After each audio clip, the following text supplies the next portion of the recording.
On this paranormal conversation, we are joined by Phil Rossi and T. Morris of Old Spirit Investigations. They describe themselves as just two dads living our best life while investigating the afterlife. How are you guys?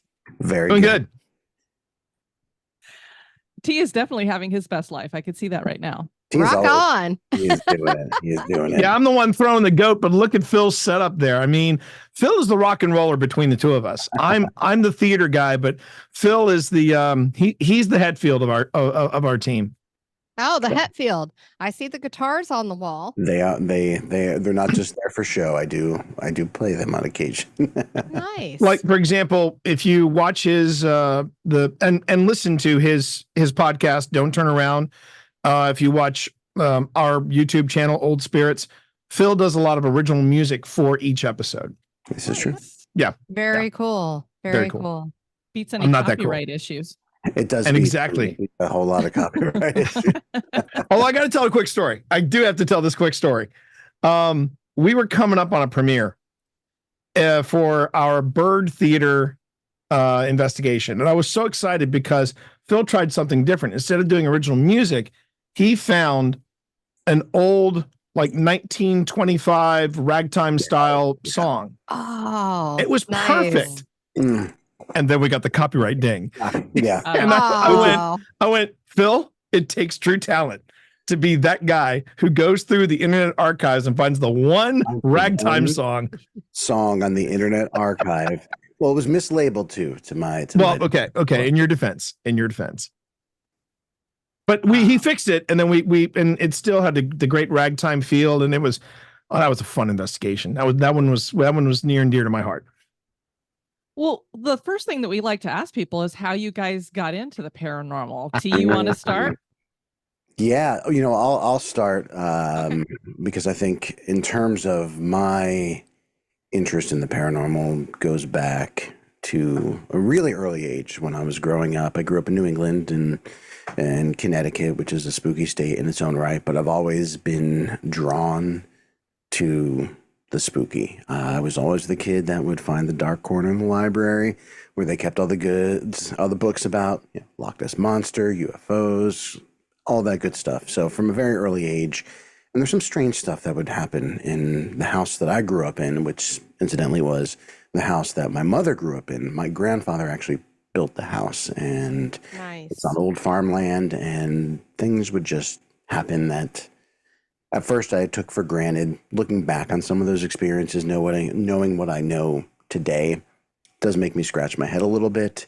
But back then there was a little more of the fear around it, but I always remained interested and I always found it exhilarating just to think about those things we can't explain. And there's something that bigger than us thing, whatever that may be, just to know that there's not all the answers out there. I always just found very enticing.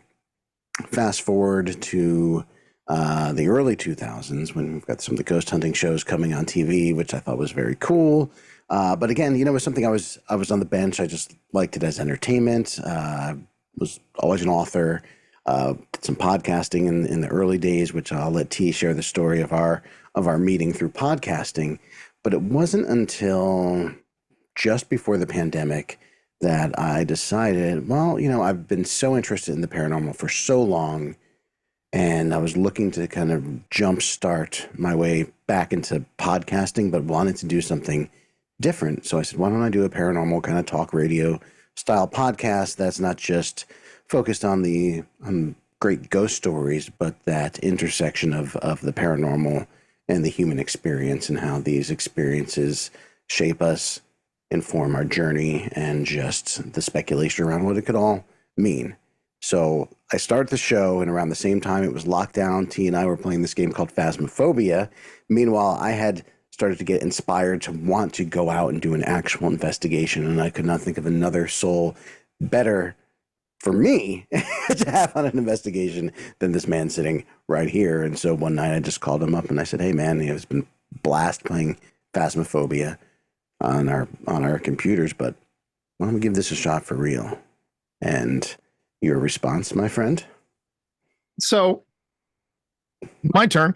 Phil and I have a lot of parallels, except for a couple of things. One, I didn't grow up in a spooky house. And two, I was also the kid that was enjoying the weirder part of the library. I still remember as an actor trying to tell all the people that I was working with about this great new show that just appeared on Fox. It was called The X-Files, and I was crazy. I was one of the proto X-Files, Phile. And Nice. I mean, to give you an idea how deep my fandom ran for The X-Files, I was playing the town inventor at the Maryland Renaissance Festival. His nickname was Q, but his full name was Quentin Edmund Devonshire. And I got a chance to write one of the history plays. And the history play that I wrote was called The Q Files. And it was me and another villager, and we were basically doing the Renaissance fair version of Mulder and Scully. And in the play, we told some of the classic ghost stories of Tudor England. And and when people saw the show, they were like, yeah, that's tea. That entire script is just pretty much tea. And then the ghost hunters came on, and I fell in love with it. I loved the fact that they tried to shoehorn in two ghost hunters into the formula of a reality show. And then later on they said, well, forget the formula, let's just do paranormal investigations. I made it through one episode of Ghost Adventures, and I said, I think I need to take a break. I think I need to take a break because I don't like the direction this is headed in. And but I've always enjoyed, I mean, it's funny how this has kind of brought me back around. I've always enjoyed the lore and the stories behind cryptids, aliens, UFOs, or UAPs if you're one of the Utes, or the paranormal. I've always had a fascination with that. Well, then Phil calls me up after we've been playing this thing on Phasmophobia, and he says, do you want to do this for real? And I said, do you have a place in mind? He had the place scoped out. He had the reservation made. He had the night that we were going. He had all the costs taken care of. All I had to do was say yes. And I was like, he's serious about this. So I made a blind purchase. I went on to Go Stop, and I purchased a Flux 2. And, Nice. And that was my first ever ghost gadget. And I swear it's still, I swear by that. It's still one of my favorite of all the ghost gadgets. And we went out to Belgrove Plantation just outside of Fredericksburg, Virginia. And I remember sitting down with all this audio, all this video, and I just said, okay, here we go. I hit play, and in the back of my mind, I had this thought, I had a great time with Phil. I had a great time with my best friend. You did. But am I really wasting my time right now just watching this video? And I kid you not, that was the thought that flashed through my head when then I heard on the audio, get out. And I'm like, within 5 minutes, I've already found my first EVP. I screamed for my wife. She comes running downstairs thinking I'd broken my arm, and I just hand her the headphones. And I play the clip again, and she looks at me, she goes, what was that? And I said, I'm asking you. And she was, and that was how this whole journey began. Wow, that is amazing for you to get an EVP, like, boom.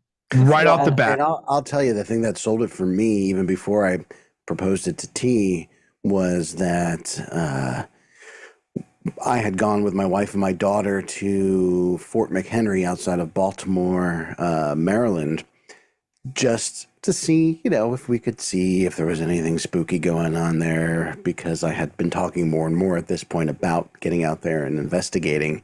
And it was the first place I showed up with a digital recorder outside of some local parks around here. And we were in this prison cell area. It was the jail for the fort, where there's said to be a soldier who abandoned his post or fell asleep. And so they locked him up and then later executed him. And his spirit is said to reside in that area. And I just said very matter-of-factly, do you hide back here in the daytime when there's visitors coming through the fort? And later that night I got home not expecting anything.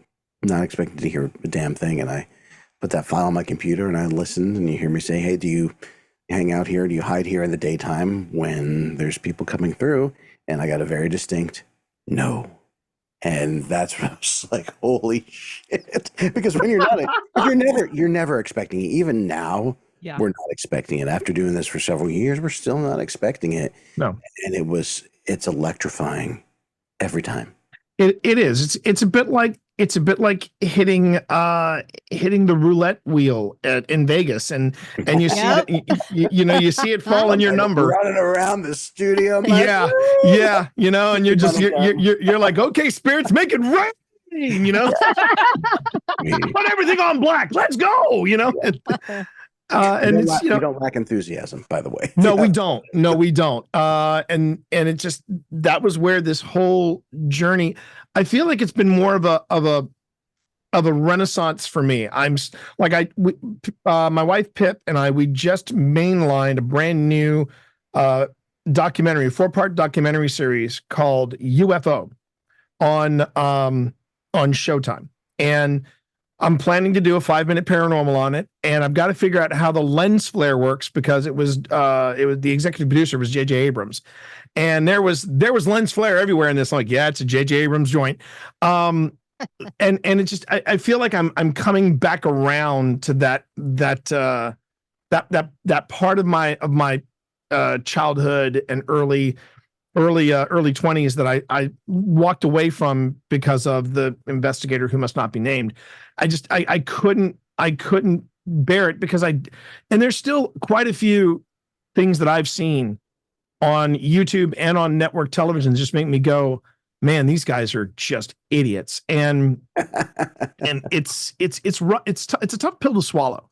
So when we put our stuff on YouTube, we made a promise, and we made a pact that we weren't going to get sensational, that we weren't going to do, we're still going to be honest, we're still going to be authentic, we're still going to be open. And that's the main thing I want, is open transparency for what we do. I know for a fact, one of the things that we do that very few people do is we will have live streams where I will go over the footage live with the stream with people in chat. And I'm like, we could be sitting here for 4 hours and find nothing. But man, when we have found voices, when we have found EVPs, when we have found, particularly at the Octagon Mansion, when we were picking up movement in the next room, we were just, my chat was like, I can't do this with you, T. Oh.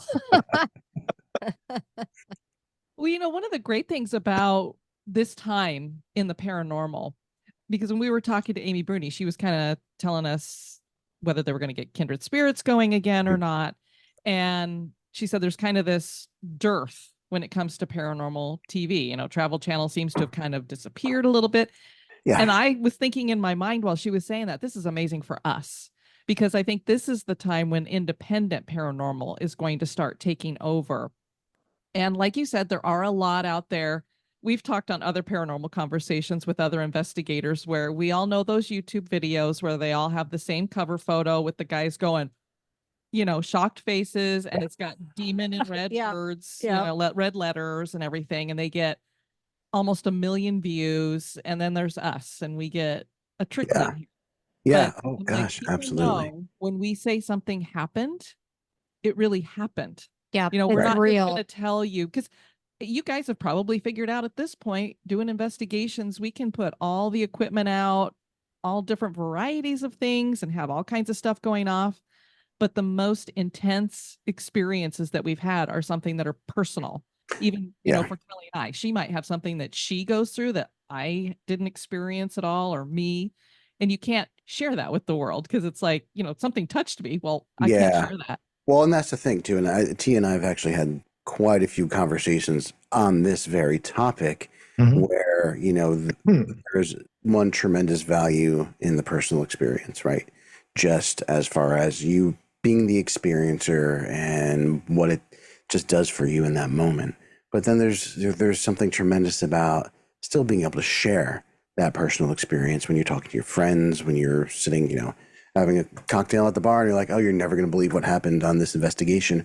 Or when we're sitting on a show like yours, or we're doing one of our videos, you cannot necessarily back up that personal experience with data or evidence. It's not, because most times you're probably not going to be able to say, well, I can show you I got touched because there's a palm print on my arm. That's not going to happen. But I do think when people share their personal experiences and they're genuine, I like to think that does come through. And I think if you're fortunate enough to catch someone sharing a personal experience that is genuine, it can still be electrifying. I think at the end of the day, it is what are you trying to communicate and say in a video, right? Are you trying to not convince, but provide some substantiation for what you witnessed at a particular investigation or on a site? Are you telling a story, or are you doing both? And I think T and I, we try to do both.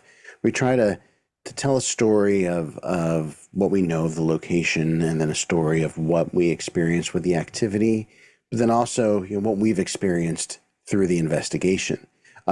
We've had a number of occurrences where we have experienced something, or we've heard something, but it just doesn't kind of punch through enough that we feel like there's value to share it with the community. And as you know, investigations are hours and hours and hours long, and something's got to hit the cutting room floor. But I think at the end of the day, we are always putting an effort for finding that balance between, evidence-based storytelling, and then just the storytelling of the investigators having those experiences. And T, you keep me honest, buddy.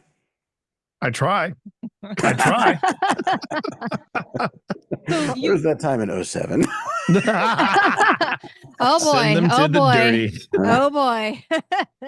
Well, it can be held against you. No, I'm just. We'll keep Anyway, that for the memoir. That'll be in the I memoir. wanted to ask, do you have a favorite piece of equipment in regards to when you're out there investigating? And it's fine if Phil has one and T has one. We can go between the two, but You go first, buddy. I mean, I've already said it. You never forget your first. And it was the it was the Flux 2, which we nicknamed Simon because it reminded me of the old Simon Speak and game. spell? Well, it's the Flux Oh, 2, but we Simon called it Says. Simon. Yeah. You remember it was the circular thing. It had red, blue, green, and yellow. Yes. So that's why we nicknamed it Simon. We have call signs for all of our devices. We've got Simon. We've got Double Trouble, which is a spirit box that goes over the FM and AM channels simultaneously. We've got we've named all of our cameras. Begrudgingly, I've named my devices. Mostly, Yeah. it's recorder 4. And Yeah, that's exactly. No fun, man. Like, lighten up, man, lighten up. That's not very exciting. Exactly. Which, my devices have names. My Right. REM pod I call Remington. Yeah, There you he's go. getting there. Okay. And He's getting there. He's a bit of a gentleman, Remington. Now, He's I very will say deciduous with what he decides to go off for. I will say that I have with Phil a little bit of gadget envy because Phil doesn't know this. He's about to find this out on your podcast. I have gadget envy because Phil is a bit more of a tinkerer than I am. And Phil actually created a homemade portal. And it is freaking awesome. And I love it every time he breaks it out. And I said to Phil, I said, for I think it was for my birthday and Christmas, I said I wanted one gift for Phil for both occasions, which was I wanted him to build me my own portal. I wanted a Phil Rossi portal, but instead of blue lights, I wanted purple lights. And Phil's like, I'll make that happen. That was roughly 7 months ago. But the goal was, I was going to say, did that happen? we would build it together. We would build it together. It's just finding time to sit down and and record. But we'll do it, and we'll check back in with you guys, and we'll say it's done, and it's a thing of beauty. But Phil's portal, that's the fact that he was able to make that. I keep thinking about Jeff Bridges in Iron Man. Phil Rossi made this in a cave with a bunch of scraps. I mean, that's kind of the way his portal is. What? I said I did make it in a cave, so that's exactly. You don't see it, but he's got a little arc reactor on his chest. Yeah. Though I will tell you this, T, not to break your heart, I've completely disassembled the entire thing because I'm Dear doing, God. but I'm experimenting. Okay, Okay. Okay, Phil. it'll be back You got together. to tell me these things ahead of time. I got to prepare. It'll be good. Trust So me.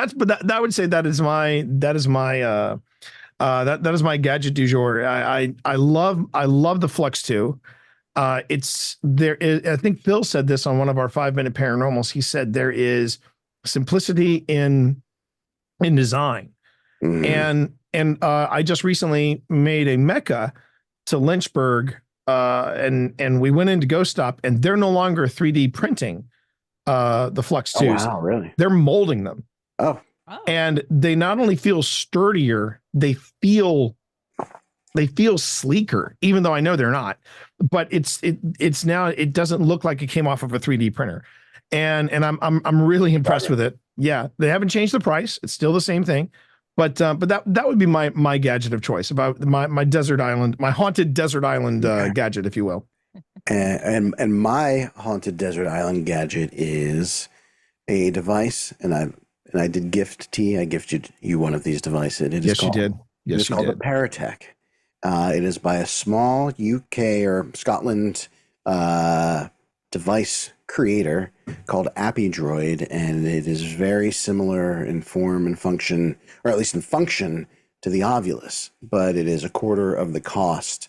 And we have just had such remarkable results off Yeah. these devices. And so I started off with version 3, which then I purchased one and gifted to T. Then I moved up to the version 5, which was a little more bells and whistles. He tried something different. And then with his version 6, which he calls codename Anubis, which I just think is pretty cool. I just picked that up. It's sitting on my shelf in the back. You can't really see it, but that's okay. But I love these devices. Again, the design is simple. It's no frills, but it's got a robust word dictionary and just a number of sensors to key off different environmental parameters to trigger it. And it's just something intangible about this line of devices that I feel that I just really connect to. I think more than any devices in my menagerie. Not to say that I use it on every occasion, but boy, when I do use it, it feels really good. And so that's mine. I love that. And in regards to, when you have a connection with a particular device, it really does give you that extra deep Mm-hmm. investigative Yes, aspect to it. absolutely, So absolutely. when you have that connection, that's so important, and definitely use it. Go with it. And and just one more comment to make per that. We've both T and I have experienced too. It seems that there is almost like a getting to know you period with the device. But for me, it's almost like am I connecting with this device or not? And it's funny because you'll do a number of investigations with a particular piece of new equipment. It seems a bit like a dud. It's not really giving you all that much. And then you have that magical investigation where it starts popping off. And then after that, it's like, okay, it's that energy, that line of that thread of energy is between me and the device, and then whatever else is out there now, and it's established, and let's go. But it sometimes seems like, and T, correct me if I'm wrong, often if I get a new piece of gear and take it out in the field, it's 2, 3, 4 investigations before that new piece of gear starts to tune in. It just depends. I think it really depends on the investigation itself, and how the device clicks, if you will. Like when we took the Flux to what was it, to Belgrove, it did very little. And when we took it to Gettysburg, at that particular investigation, it did very little. Then we took it to the crash site of TWA Flight 514. It didn't shut up. Yeah. And I kept looking. I was the one looking for bugs because it was an outdoor investigation. So I was looking for bugs crawling over it. I was looking for something triggering it. I was looking for insects within 2 feet of it. Nothing.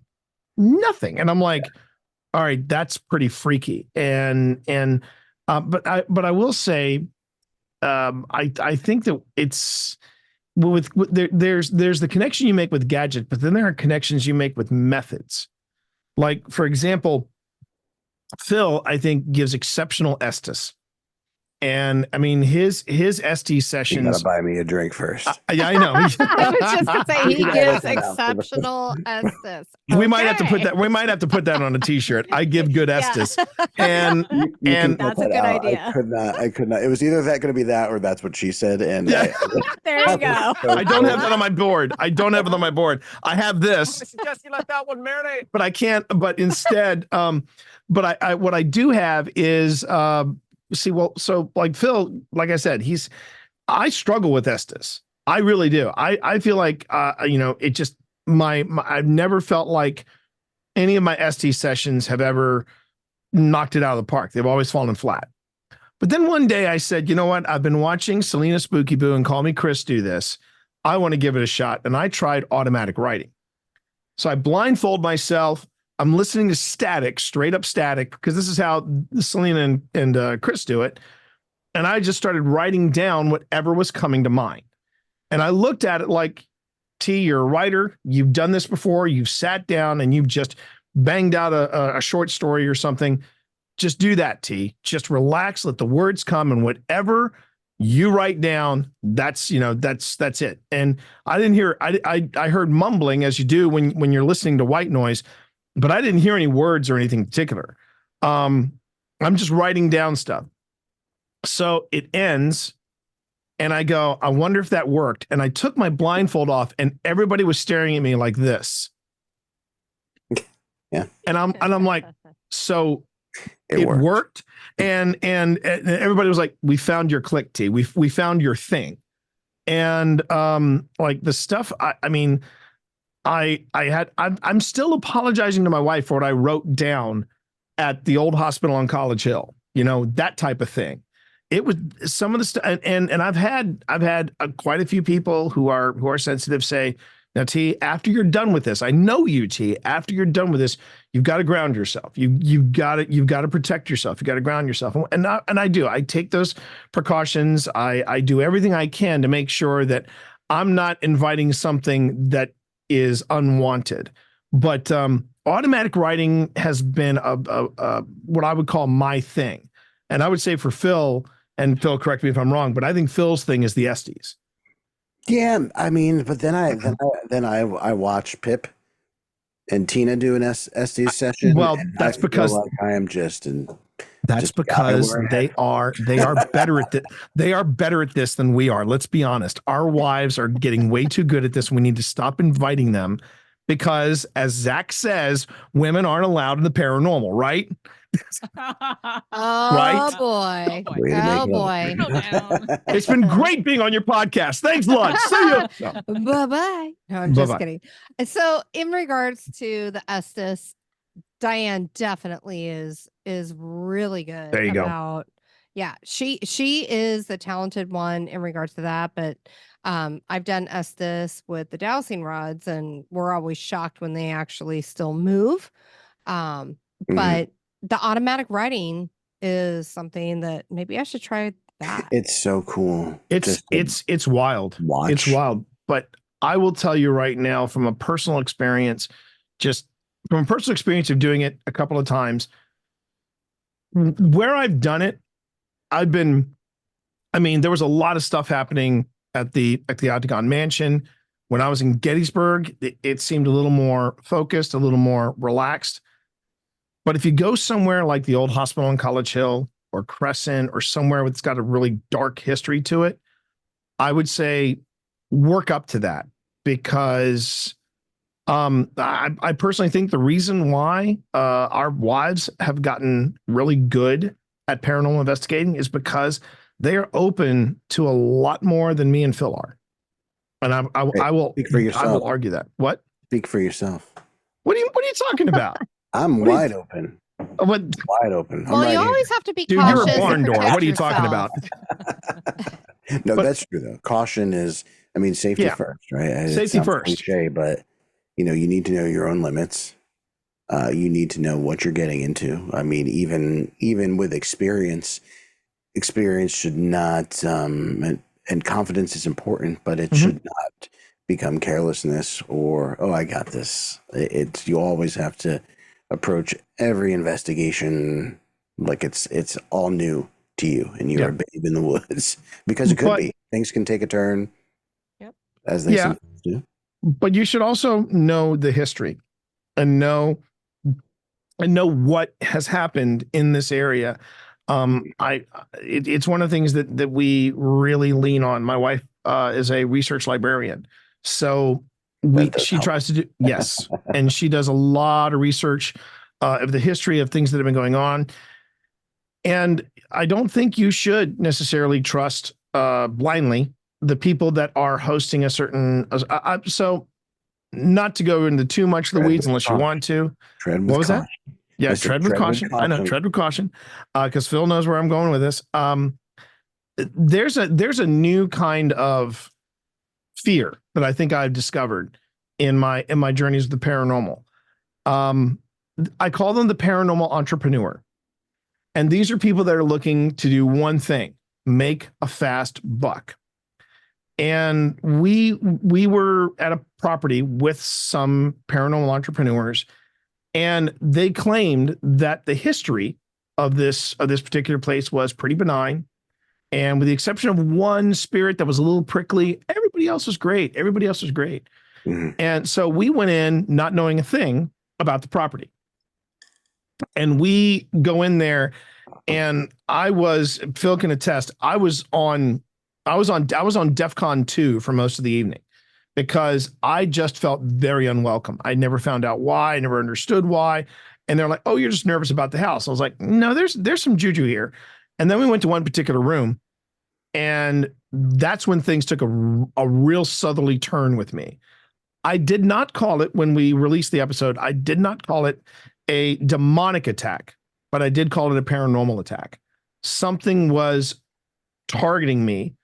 Something was physically doing something to me, and the only way you could see it was my entire demeanor changes on the video. My body language changes. Everything is off, and we caught it all on film. And the only thing I could do was get out of that house at this point. And I got out of the house. Everything was fine. Yeah. All the back pain was gone. I was fine, but every fiber of my being was like, do not go back into that house. My wife, being my wife, did a deep dive, and she uncovered some really shady history. We're talking the kind of history that what happened in this particular location, we found out happened after the insurrection of Wilmington, North Carolina, and after the Tulsa massacre of 1912, I believe it was not 1912, maybe 1921. But basically, something happened similar in where we were, and our hosts knew nothing about it. And I'm like, as the hosts, you need to be able to tell your team going in, this happened here, so be ready. And yeah, it's one of the things that we pride ourselves on. That before we don't necessarily want to know, like, oh, I saw a shadow figure here, we hear voices here and knocks here. I'd rather just know the history of where we're going into. That prepares us for whatever we might or might not find. You know what I mean? Yeah. But you think about it too. I wish we had the opportunity to go to some of these locations and do one night completely blind, even to the history, and then come back the next day, do the history research, all that good stuff, and then go back in. But as you both well know, that's not really practical when you are doing this on the side, right? You Right. can't do two Right. nights at a location. So yeah, like ST said, we find it's important and useful, and it keeps you safe going in, informed, and it does give you some direction when you are when time is money, and you don't have a lot of either. So you gotta investigate smart. Well, and one of the things that we've learned too when you go into some of these locations is that whatever may be haunting the location while you're in there at that particular time may be something that you've brought with you, or Of that is course. connected to you, Yeah. or Right. something to do with your energy, or just something passing through. I mean, that's one thing, is that the more we do it, the less we seem to know about it, and it just leaves us with more questions. For But the sure. one question that it has answered for me, and I think it's one of the reasons why I got so interested in it, is that you have some kind of confidence that something about yourself is going to go on after this. It's not Right. just a dirt nap. Mhm. Right. It's exactly.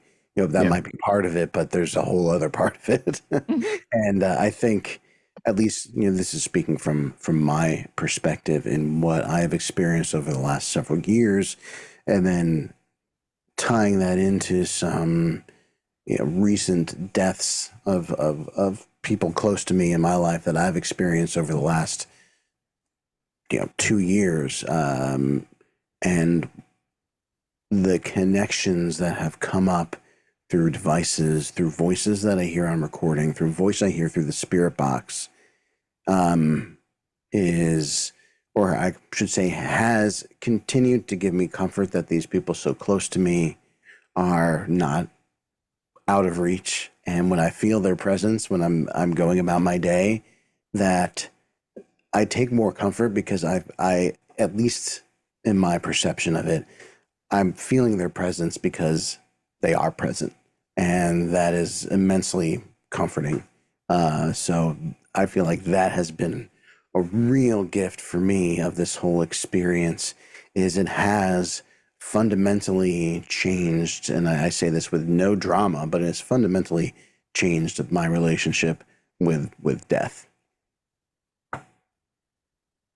It sounds like you guys have done a lot of locations here on the East Coast. Have you been over more towards the West Coast and done anything over there No, yet? gosh, I want to go to the Olympic Peninsula and look for UFOs and Bigfoot and ghosts. I have a standing invitation right now with another ghost hunter who also is on Twitch, and we've struck up a friendship, and really good guy by the name of he goes by Styles, and he really wants me specifically. He really wants to take me to the Clown Motel. And I have zero desire to go to the Clown Motel, Gonna say but you must not like clowns. no, I don't. And Oh, but and we here, found a Christmas present for you, Tina oh, did. you son of a bitch. We Anyway, can send a few also. I bet you could. I bet you could. Here are my thoughts on that. Is I told Styles I would fly out to go in the Clown Motel, but there's a caveat to that. You got to take me to Virginia City. If we Yeah, do, you think you're doing that alone? Bleep you. well, yeah. I mean, I think Oh, because- shots because- fired. Shots yeah, well, fired. that's the thing, is that Phil said, look, T, if you want to go out there, you can go out there. Because I didn't want to go out there alone. Because I knew that if I was going to do the Clown Motel with Styles, that wasn't going to be the only spot. I'm going to be like, well, you're going to take me to Virginia City at the very least. And it was odd because I'm not sure though if I want to necessarily explore the Washoe Club, because at one point on YouTube there must have been a Groupon, because at one point Paranormal Quest and Adelaide Haunted Horizons were there. Then the following week Amy's Crypt was there. Then the following week another group was out there. And then on the following week Project Fear went there. And I'm like, okay, we got it. It's covered. Thank you. Can we move on? And there are a lot of places, not only out west but also in the Midwest, that I would love to go and visit. There are some places. We've been hopping along the East Coast just a bit. I would love to go further south and do the St. Augustine Lighthouse, which I still argue is probably one of the best episodes of Ghost Hunters. Yeah. There is Phil has talked about going up north and exploring some of the areas of Connecticut. I know that I wouldn't say no, and I know this is going to probably shock Phil. I wouldn't say no spending the night in the Lizzie Borden house. Okay. Yeah. I'll let you know the date then. Okay. The only I would say though, that is probably one of the most, that one, and of course going to Kentucky and visiting Waverly. That's still on my bucket list. I think the only one that I have really said I have zero interest in going to it is the Conjuring House. And that is after a lot of the shenanigans that the new owner has done. I mean, at that point, I really believe, see, there's leaning in, and then there's turning it into a sideshow attraction. Yeah. The town of Gettysburg, they lean in. And you feel that. You feel that. They are very respectful about what remains. And at no time do you feel like that they are, even in Halloween, in October, where I really feel like that's where the ghosts go. All right, the tourists are in town. Let's just go to Florida. Let's go to St. Augustine. Yeah, let's go to St. Augustine. See what I did. Because I saw what you did there. Because really, I remember when we visited, we were doing a Twitch meetup, and my wife and I went, and they said we're going to do a ghost tour, and we walked into Gettysburg, and Pip just looked at me and said, "Does something feel off?" And we go, yeah, like the town is half empty. And we just felt like there was nobody there. It was like the ghosts were like, we're out. And of course we went back in the off season. Of course it was nice and Ooh, that was not graceful. Oh, that was not graceful at all. You okay, buddy? Not a 10. All right. Come back and I'll lift you up. No, okay. He has a cute little putty tat that's jumping up and trying to be involved. He's trying. You sure you don't want to come over, bud? Okay, it's up to you. So I will say Yeah. this. As far as the West Coast, our friend Holly Weird Paranormal out here for Paracon. Holly Weird Paranormal. And shout out. Over dinner, and I don't know why I hadn't considered it previously, but she's talking about some of the spots she's done in LA. Mm-hmm. And I was listening to actually one of her episodes where they did the Whiskey A Go-Go. And I'm a huge Doors fan. I've been a huge Doors fan forever, which is kind of cliche, right? But whatever. I've always loved the Doors and just all of that. And just not just the Doors, but all the iconic artists that have gone through the Whiskey, I think would just make for such an incredible experience investigating as just a musician, a fan of rock and roll, and then it got me to thinking about all these other spots, not just like rock clubs, but jazz clubs. But I would love to go to the West Coast and do the Whiskey. And I just have this vision, because sometimes I'll do some music on our investigations, typically just harmonica. But for years ago, I was working on this cover of the Doors, The End, and oh my God, I could see you tearing it up. Break on through, and just thinking, wouldn't it be interesting to perform one or two of those songs and see like what kind of response we get out of the devices? Not saying that Orson would be there, it's a good trigger. You never know. The energy of people that have passed through there just to see these shows and follow these shows. Who knows? I will see and raise, because there's something there for you, the musician, but what about me, the actor? So here's what happens. You start playing all the time, man. Hang on. We'll go to Whiskey A Go-Go, right? You'll start playing This Is the End. And as you're singing it, I'll lean and go, Saigon. Jesus Christ, I'm back in Saigon. Fair enough. And I'll start doing the monologue from Apocalypse Now, and we'll see what that triggers up. Stir in the pot. Yeah. That's good. Do you guys have a favorite place that you've investigated? Wow. Wow. That's like asking about your favorite child, but because the thing is, there have been so many magical moments that we have had in so many different places. Yeah. If I were to narrow it down, we can't be on this podcast and not mention Linville Manor. We cannot. Yeah. We cannot. That was such a great experience. Go ahead. Where's this located? Go for it, Phil. Linville Manor is located in Upper Marlboro, Maryland. It is on land that was previously owned by John Smith of Pocahontas fame. He had a farm and plantation there, and the property changed hands several times. But this beautiful house was built there, which was left abandoned for many years until a guy by the name of Winbrewer on a lark decided to bid for it in a online auction, and he won the house. And as it turns out, it was phenomenally haunted. But he didn't flee. He painstakingly like renovated the house, turned it into a bed and breakfast. It was actually featured on maybe season 3 or 4 of Kindred Spirits. So I recommend finding that episode because it's really neat.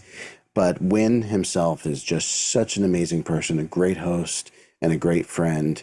And just the energy in the house and the spirit or whatever are there are just, whenever we come back, we feel like we're coming back and visiting with just Yeah. old friends. For those that are seen and unseen, it's just such a neat vibe for us. Yeah. That I think as a shared favorite, I think that's right there at the top of the list. I would also put on our list of favorites, and not necessarily for the vibe of the place, but for one of the things, for probably one of the, at least for me, one of the highlights of why we do this and why it's important to remember this isn't about, screaming dude, demon, run, or any of that. Dude, run. Dude, run, I mean, at this age, we're going to hurt ourselves anyway if we try. Well, there's that, but That's true. I'm amazed. My knees are not that great anymore. Right.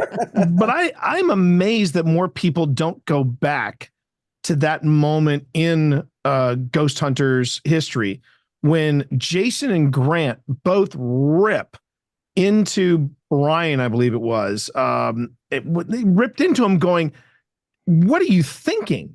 If you're running away from a paranormal experience, you're doing it wrong. Basically, it was what they just tore into him. And now there are people that they've conveniently forgotten that.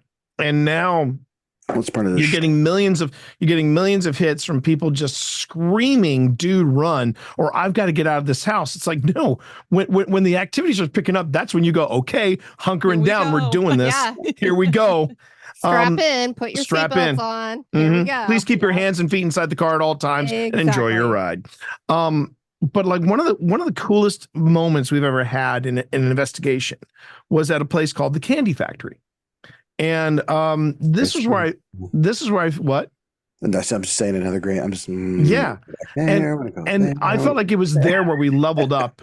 It was one of the times where, there are all these points where you level up as investigators. And what was really cool is that this is where I felt like we leveled up as investigators because we were being officially asked by the city of Manassas, Virginia, we want you to investigate this property. And we were like, oh, okay, now the pressure's on. And we get in there, and on Phil's portal and on Pip's, I think Pip was actually partnered up with Phil. And one time they were listening to the portal together and they kept getting the name Edwin over and over again. Edwin. It popped up like 5 or 6 times. And Pip, being Pip, dug in. And this time she screamed for me. So I come running downstairs and I go, what's going on? And she said, T, in 1924 or 25, I think. It was December. It was Christmas Eve. And the funeral's on Christmas Eve. Yeah. But it was on the 23rd of December. Some kids are joyriding in the town of Manassas.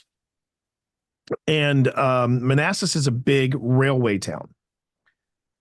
And their car gets hit and is dragged 700 feet. 700 feet from the point of impact to where they finally got the train to stop. Wow. One of the kids that was killed was named Edwin. Mm-hmm. Wow. We didn't know that. We did not know that.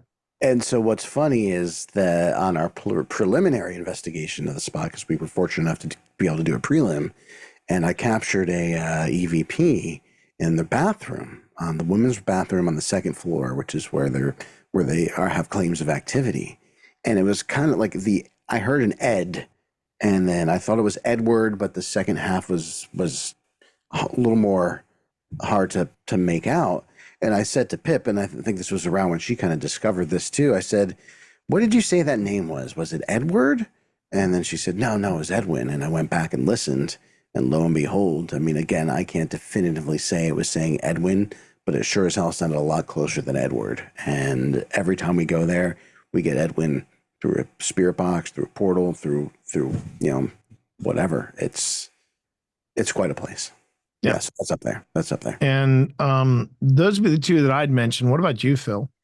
So I would mention those two, of course, and then I would say, even though we can't get back there, I think as an investigation and a site on a whole, just the emotional connection I felt to the TWA crash site, Yeah. still resonates very deeply with me today. So I wouldn't say I would like favorite, but I would say it was one of our earliest and most profound experiences. That's a great way to describe it. Absolutely profound. Yeah. And I'm glad I shared that with you, buddy. That was, yeah. We'll Now, always Do have we leave the TWA. room or? no. What Phil is referencing is, as I mentioned earlier, right? I had the flux, and the flux was, Simon was just popping off left and right. We were having direct conversations. At first, I thought maybe it was just me. Maybe it was something about me. Maybe it was just the power of hope that was making this device go off. Work. Exactly. But I remember several times I'd walk away from it to check in with Phil, and his wife Tina was talking to it, and we were watching it from a distance, and it was still going off, red, green. So Phil comes up with a bright idea. Let's go back at night, because we were there in the afternoon, and Phil said, let's go back at night. So I go up to the flux, and I said, we were wondering if it would be okay if we came back here at night. Green for yes, and before I could say red for no, red light goes off. Just doesn't even hesitate. I said, okay, let's rephrase the question. Would it be all right? Would we be safe if we came out here at night? Green for red again. It just keeps flashing red over, even when I'm not asking the question. And we got all this on video. In fact, at one point we got Phil that comes in and he tries to sweet talk. Talking to Flux. I'm like, we just want to come for a few minutes. Yeah. I'll play some doors Let me for just you. change your mind. Yeah. See what we can do to tweak this a little bit. Kept saying no. Let me buy you a drink and let's talk a little bit more about this. Okay. No. So we got back to red. After leaving, I bought Tea pizza, and then we went back because I won him over. Yeah, with pizza. I'm a cheap date. Anyway, we get back, and it is like, Phil had turned off he wasn't being a jerk about it. He just said, T, I want you to know how dark it is. He turns the light off in the car, and you can't see your hand this close to your face. Yeah. It is mountain dark. Yeah, I said, we go out there. I said, this is how dark it's going to be. Yeah. If you want to tap out, that's cool. I was like, nope. And you're like, no, I feel good. I said, yeah, I feel good. I got pizza in me. I'm good. I feel fine. So we had pizza in us, and we went up the path. And the moment we crossed in the energy, we felt the energy change. Oh yeah, yeah. A little on edge, but we still felt okay. We still felt okay. You hear us talking on the video. We're kind of laughing. We're setting up. And then T opens the connection. Is there anyone here who would like to communicate with us? And it was like flipping a freaking switch. Yeah. Where it went from this just kind of subtle but kind of spooky energy to the air just became charged and heavy and oppressive. And it was not just like a static, like fixed kind of feeling, but as we were out there, it just kept intensifying with each word that we spoke.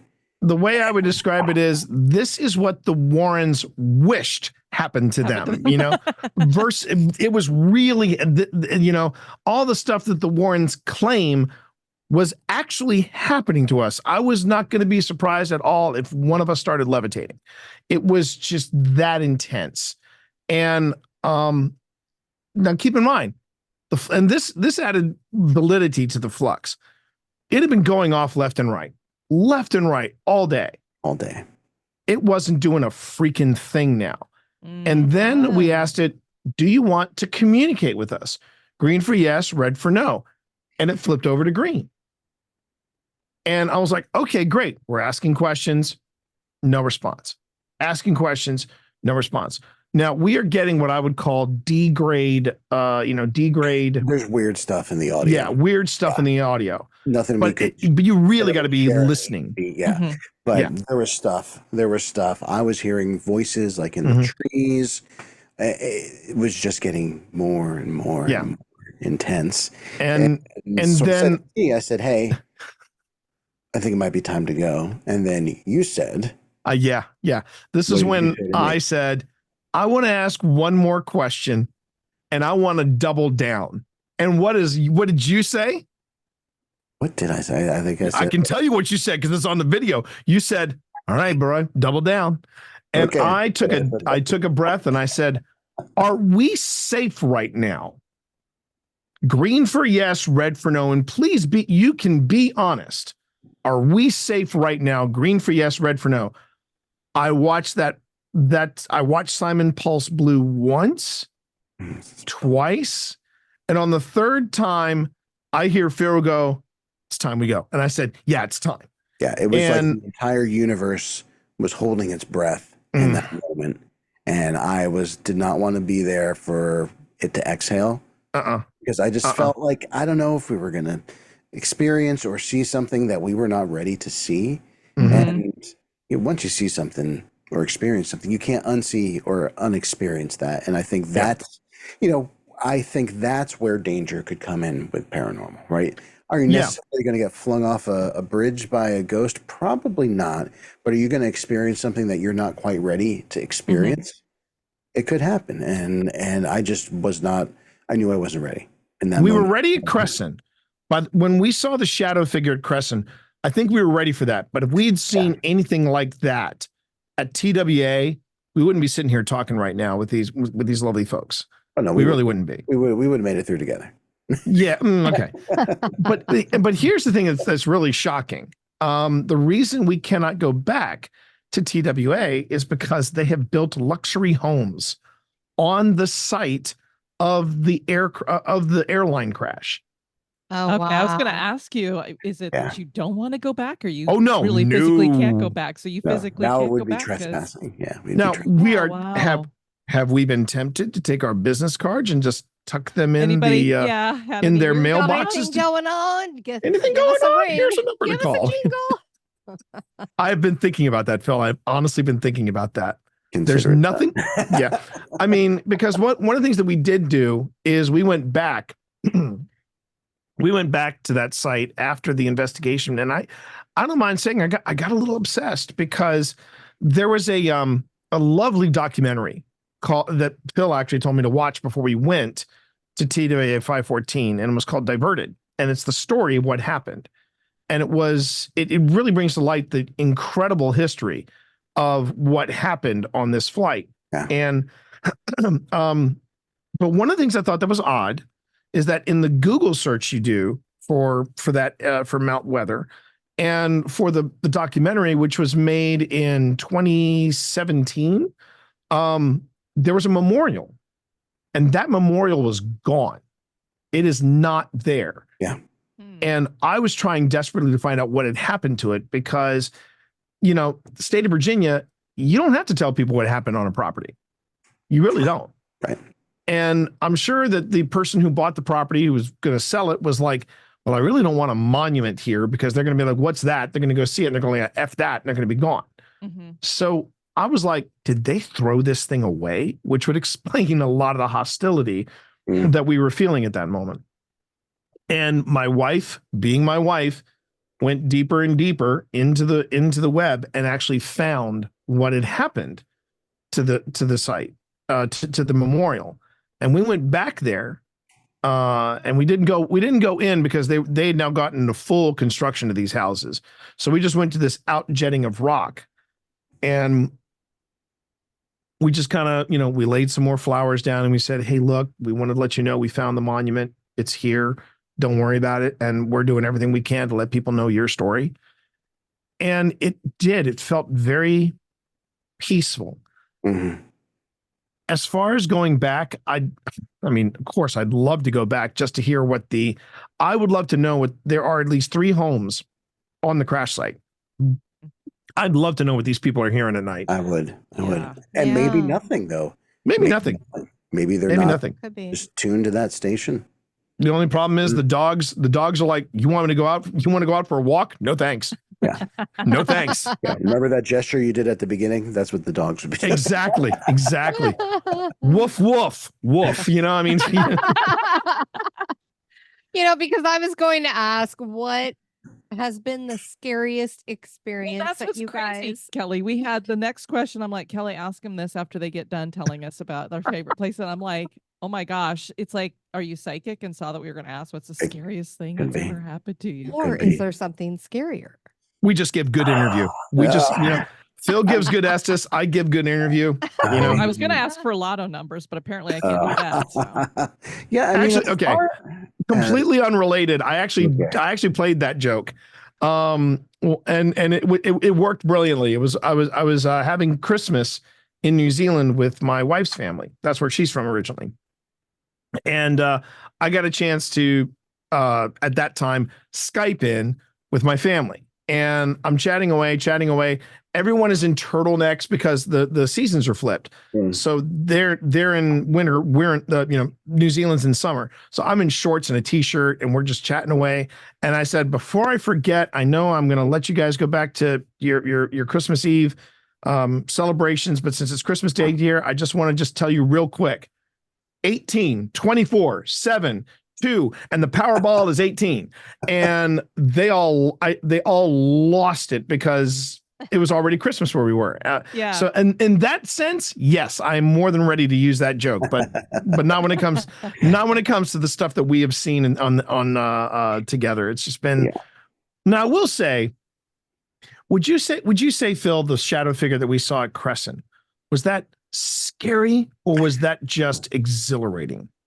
Honestly, that was exhilarating. I would say the only time that I felt anything akin to just fear, and I'm talking that lizard brain fear, was at TWA. And only at night. He's never told me this. And I'm pretty sure I have. No. Pretty sure I have. Okay, well, you're here first. I mean, we've been to some spooky places and have had some unsettling moments, but that's been really the only place and only time where I felt truly unsafe, right? And so the fear was informing that it was time to perhaps leave. Mm-hmm. And it's just so interesting because when we were even setting up, again, I was a little nervous, but I didn't feel that sort of primal level of fear that was just, again, the lizard brain chirping in and saying, danger, time to go. But since then we've been spooked, but not have I felt fear. And for me, if you want to know, and I've said this before on my live streams, the scariest part of any kind, or rather, to answer the question, where did you feel the most fear? It's in this room when I'm reviewing footage. That's right. You have mentioned that. Yeah. Because when I hear voices that I didn't hear before, when I hear there's one in particular that really, and I didn't hear this at the time. We were in the hospice at Crescent SCI. Phil and I are about to go under. Phil is about to go under in an SC session. And as I'm live streaming this, and as I mention what Phil is doing, the REM pod goes off. And it was just a cacophony of all these things happening. And we didn't hear it until I was reviewing the evidence. And It just made me even more terrified of Crescent. The REM pod goes off. I go, Phil. He rips off his headphones because I said it loud enough that my voice is now echoing in this abandoned, hospice. And he rips off his headphones and goes, "What?" And I point at the REM pod.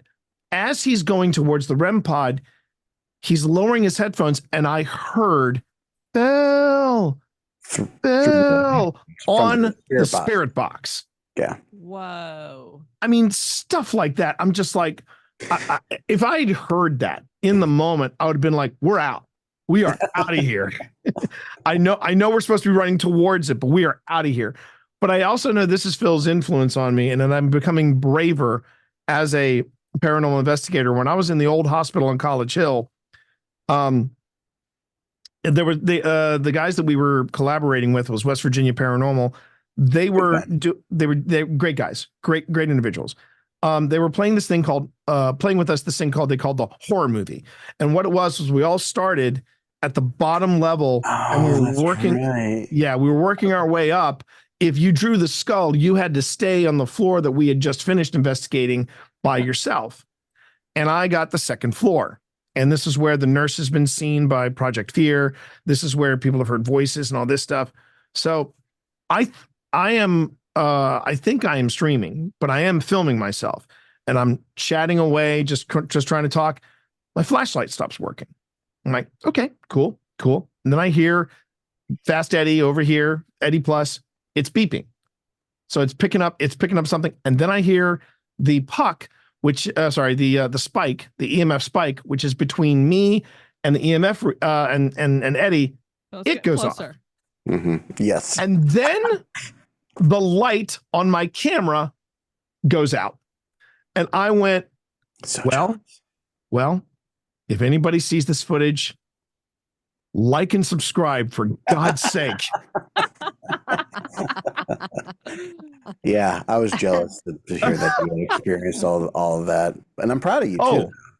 And while I was in pitch darkness, the one thing that was still working to my knowledge was the FLIR. And I saw something putting off a heat signature, poking its head from the ceiling. And then that was when I heard everybody come in. I immediately, when everybody was there, I immediately swung my camera back around to that ceiling. It was gone. And I will say this, anything coming from the ceiling is pretty much a hard nope. That is just nope. It's one of those creeper crawling things. And you're like, no, that's not. I even have my limits. All right. I've got limits too. And speaking of which, we don't have any definitive answers. Obviously, you don't either. But if people were to ask you, what are your theories about what is a ghost? Okay, hold on. I have to tell this story though, because this will tie back to the answer. When it comes to the paranormal, I have very definitive and I have very set thoughts on this. When it comes to unidentified flying objects, I desperately want to believe. I have more questions than I do answers, but I do have a hard belief. But when it comes to cryptids, thanks to Penhurst Paracon 2023, in the words of Phil Rossi, yeah, that set you back about 5 to 10 years. It did. I was kind of getting him to come a little bit closer, and then there was one panel, which we won't name names, but the panel let's just say did undo some of the work I'd done with Tita. Let's say it was four very colorful guys from a TV show, and I was watching these guys going, oh dear God in heaven, how did these guys get a TV contract? Well, they put on a great show. They did. And it was much better than the actual show itself because I said, Pip, I need to see who these guys are. And I made it through 3 episodes of their show, and I said, turn it off. For the love of God, turn it off. And it was you can't. I'm like they go, yeah, the New Jersey Devil. Yeah, we got a close personal history with this guy. I was like, oh dear God, this guy, they owe him money. Does the name start with an M? Yeah, it does. Okay. Yep. Say no more. No more. But what do we? I know who you're talking about. Think are so. Here's my answer, and I'm going to try to keep it. I'm sure we've got to be getting close to time here. My thought is that it's not just any one thing. I think when we're dealing with quote unquote ghosts, it could be any number of phenomena. Is more than likely an intersection of various things happening, be it residual energy, be it actual spirit of a deceased person still tied to that area or still on kind of on this plane. Time slips, could it be something, an echo or actual time slip from the past or future? Or, are we interacting with ourselves on some of these investigations and don't even know it? And I think my overarching belief is that it's all connected just as we are all connected to the paranormal, these things that we are experiencing from ghosts to UFOs and even to cryptids, T, in some cases, I think it's all part of the same tapestry. As Meatloaf said, 2 out of 3 ain't bad. When it comes to, well, I mean, so I'm pretty excited this year, and actually it was last year, but also this year. I'm going to be a featured speaker at TwitchCon, and I'm actually this year going to be doing a panel called Phasmo for Real: Streaming Paranormal Investigations. It's a growing trend that I'm seeing on Twitch, and it's pretty freaking exciting. But I try to let people know I am not here to convince you if ghosts are real. I'm not.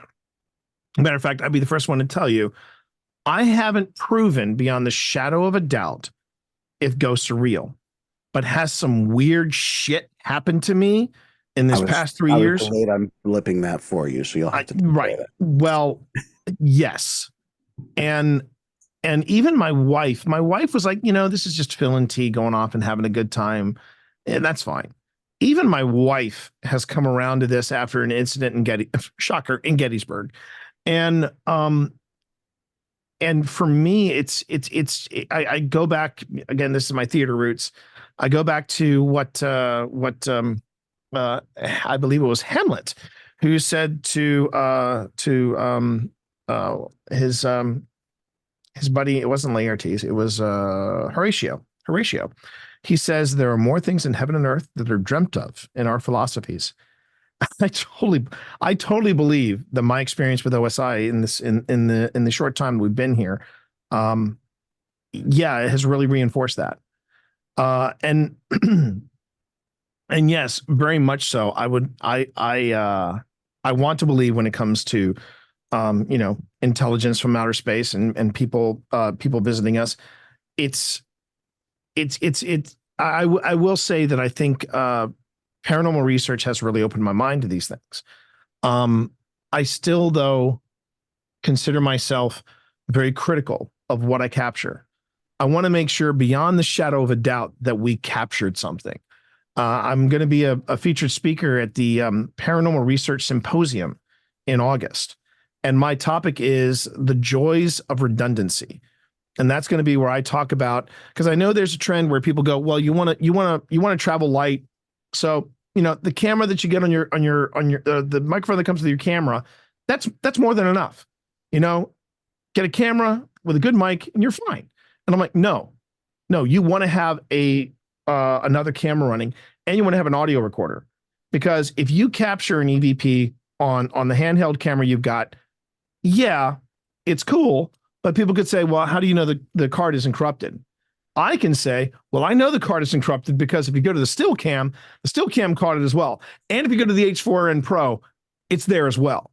I have not only debunked, but I have also reinforced and corroborated captures. I think one of my favorites, again, Linville Manor, we were wrapping up the recording, and it's Wynn does this great thing called the Toast to the Ghost, and he does this lovely toast, and so we've got our champagne. Wynn does the rhyme, it's lovely, and Wynn goes cheers. Phil says cheers. I say cheers. A fourth voice says cheers. There are 3 people in front of the camera, and that fourth voice was so loud, Phil looks over to Tina, Pip, and one of his daughters who had joined us and said, Pip, did you say something? Our wives, by this time, they know. They're like, they're filming. We need to keep it down. And they're great about that. But yeah, they're like, of course we didn't say anything. And then we were like, I didn't say anything. I caught that voice on 2 cameras, the H4n and another recorder. And I caught it on my recorder as well. Clear as a bell. As a bell. And I'm like, okay, dispute that. Tell me that's an artifact that happens at the same time on 3 different cards on 3 different devices. Have that. And that's really hard for people to come back from. And I personally think skepticism is one of the best things that you can do. I I watch Kenny Biddle. I watch Beardo Get Scared. I watch Mythos Paranormal. I appreciate debunkers because they keep us honest. And yeah, you're going to have extremes. There are going to be some people that are just like, this is all crap, but they won't say why. They'll just say it's all crap. And it's no different than people in the paranormal that say, oh, this is all real.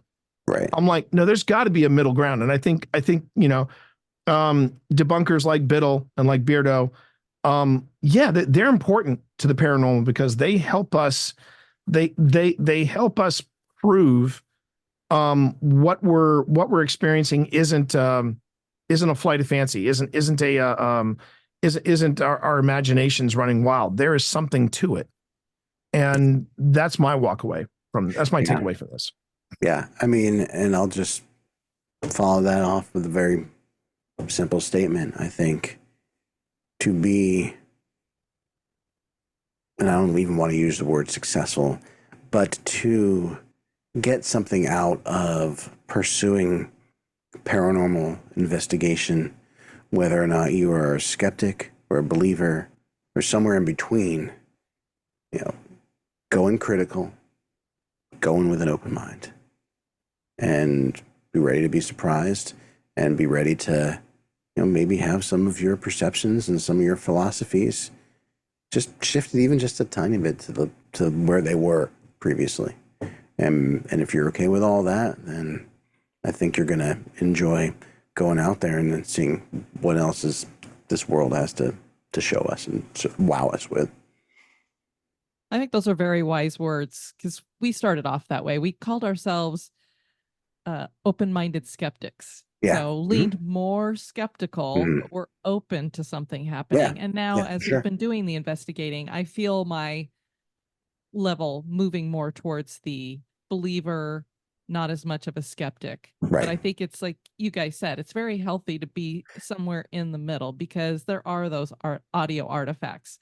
There are those pictures that, I'm like, if somebody shows me another window picture again, it's just like anytime I won't even look at them at this point, Palooza. I say that 3 times fast. Here's my question. Both extremes. It's like you said, no, but there you have people who won't believe a thing, and then you have other people who are like, oh my gosh, I'm just surrounded. So here's my question for you two. Okay. Actually, I have a question for you two. Which one of you is Mulder? And which one of you is Scully? Because I can tell you from the two of us, for me and Phil, I mean, I'll ping Phil and I'll go, Mulder, it's me. Sometimes I'll get a text message, Scully, it's me. I'm Scully, he's Mulder, and that has worked really well for the two of us. I'd love to know right now how would you two describe yourselves? Who is Fox and who's Dana? Boy, that is really hard because we are both pretty even. I mean, a lot of what I will say is that I'm as psychic as a rock. That's what she says, but she has more and Kelly sensitive. So sensitivities than what she's more open to the paranormal than I am. I'm a lot more questioning of it and doubting about it. But I'm just as much an open-minded skeptic as well. I think that's important to differentiate what might actually be an experience and what is just, the environment around you. Yeah. So I don't know. I think we trade it back and forth pretty well. Yeah. Well, and I will make a distinction here too. Like Mulder did say, I want to believe. That doesn't mean that he believed in everything without question. And so I have I'm less skeptical than T, or that's even a hard way to phrase it. I am, I think, as, like skeptical and critical as T, but in my approach, I think now, just a minute now, own it now. Okay, I'll own it now, but I still go in with the, I really want to believe, but we've debunked each other and we've debunked ourselves enough to say that, okay, make sure you got to keep pumping those brakes because sometimes you want to believe so hard that if you don't have someone to check you, then you're putting out I lost my train of thought. Bottom line, it's good to work in a team where you can be skeptical for each other and be that safety net and be that voice of reason, because as you both well know, you're sitting and you're listening to evidence and audio and watching video for hours and hours and hours, and your eyes start playing tricks on you, your ears start picking up things that aren't really there, and that desire to have that excitement and that rush of discovering something is why you can't do this in a vacuum. You can't. Right. Absolutely. Or it's always nice to have that sounding board to be like, what do you think it's saying before you even say, even when we present it on our podcast, we'll be like, we're not going to tell you what we think this EVP says yet. We'll go ahead and play it a couple times and we'll tell you what we think it's saying. Yeah. Because we've all played that game where Oh, you put yeah. in your brain and I can hear EVP say 5 different things, you know, if somebody suggests 5 different things. So for sure. Well, guys, we loved having you on here.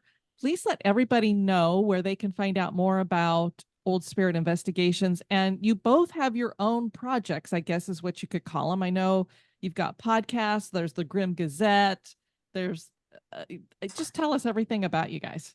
I mean, I think one of the best places to find out about what we're doing around the paranormal is the YouTube channel, which you can get there by going to oldspiritsinvestigations.com or youtube.com/Old Spirits Investigations, because I do post some my Don't Turn Around content up there. But for me, in terms of my personal projects, with OSI, with Don't Turn Around and Beyond, my Instagram is kind of my primary channel for getting the word out, and that's at Don't Turn Around Podcast info. Is there info there, T? No. It's just Don't Turn Around Podcast. I even get that wrong on my podcast. That's why it keeps me around. Yes. And T, as far as all the wonderful things you're doing. I mean, it's pretty much been Old Spirits. As a matter of fact, at the time of this recording, as soon as we're done here, we have a premiere. We're actually dropping. Yeah. I told you we had a busy night tonight, Phil. We're doing a premiere on YouTube. It is part 1 of 2 for the Wayside Inn in Middletown, Virginia. It's America's oldest operating inn.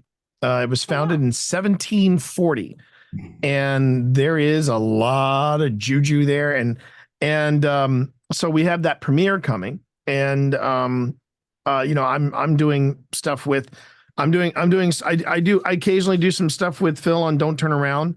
I'm hopefully during this sometime in the summer, I'm not sure when, but sometime in the summer, I'm supposed to be starting up a podcast with known skeptic and physicist Dr. Pamela Gay. She's worked with JPL, she's worked at NASA, and she wants to sit down with me, and we want to create a podcast where we talk about the intersection of the paranormal and quantum physics, and we want to call that Specters in Science. You know, I'm a huge quantum physics nerd, right? Yeah, I know, which is why you're going to love listening to it. With the intersection of quantum physics, entanglement, time slips, paranormal, and ghosts. My friend, you still owe me half a short story. So until I get that short story, I'll tell you how you can get that short story, guaranteed. Anyway, a lot of this, this is our thing. We take this act on the road, and a lot of this stuff again goes back to Old Spirits. I mean, Don't Turn Around, and if I get this other podcast off the ground, and the Grim Gazette, which is my Tuesday live stream where I do weird news, paranormal debunks, and then deep dives into a paranormal topic. And then Phil's got a similar thing in the works called It Came from the Web. He wants to do something like that. All this stuff can be found on our Old Spirits channel, because we want to show folks that the paranormal just doesn't have to be the investigations. We're trying to do all these different, offer all these different things, including these short shows that go in between our investigations called 5-Minute Paranormals. And that's where we do a review of a product or of something paranormal. We go into tips on how to be better paranormal investigators, or if you're a beginner, how to look for EVPs. We offer those types of things. Matter of fact, after the Wayside Inn wraps up, I know my wife and I are particularly thrilled about what's coming on the 5-Minute Paranormal. We have a 2-part 5-Minute Paranormal with Phil Oh yeah, where that's he right. talks about his experience at Dudleytown, because Phil has he is one of the few people that actually got access to the town. And you talk about some great stories to tell around the fire.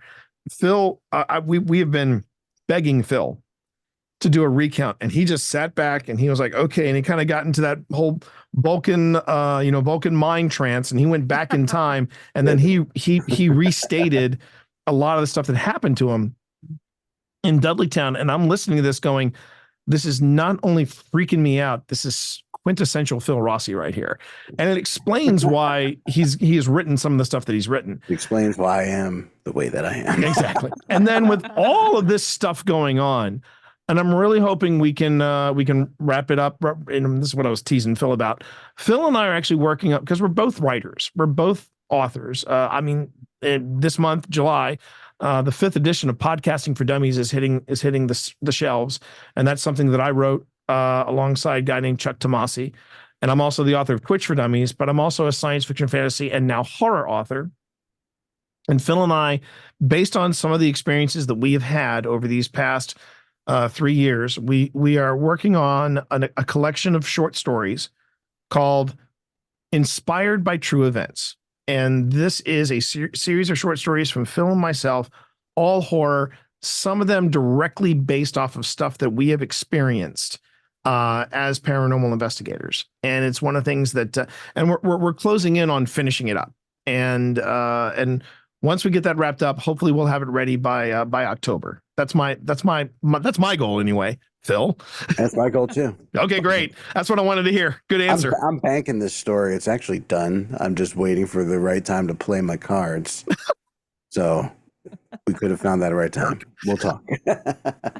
Anyway, and a lot of this stuff you're going to find at Old Spirits Investigations. So please do subscribe. Also like and subscribe to Don't Turn Around. And just keep us driven and keep us heading forward in a trajectory that has been a lot of fun to undertake. And it's just, yeah. Don't Turn Around turned 4 this past February. Jeez, I've been doing that show for 4 years. Crazy. Anyway, this has been delightful. Thank you. Yeah, it's been great. So Great time. for Thank you, letting ladies. us talk about one of our favorite things to talk about. Well, it's been a pleasure having you guys on. We definitely appreciate it.